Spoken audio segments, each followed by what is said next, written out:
So you just fried your turkey, you have all this frying oil left over. What do you do with it and how do you dispose of it?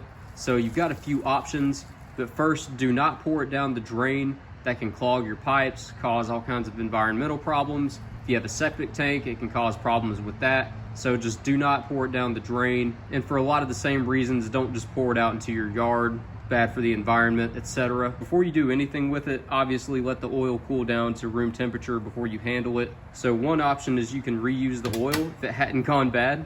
A lot of cities have recycling programs. Check with the city. You can do a Google search and see if that's available to you. You can also check a website called earth911.com, and you can do a recycle center search and see where the nearest one is to you. You can also check with your local solid waste department, see if they have any recommendations on how you should dispose of it. So to actually dispose of it, you have a few options.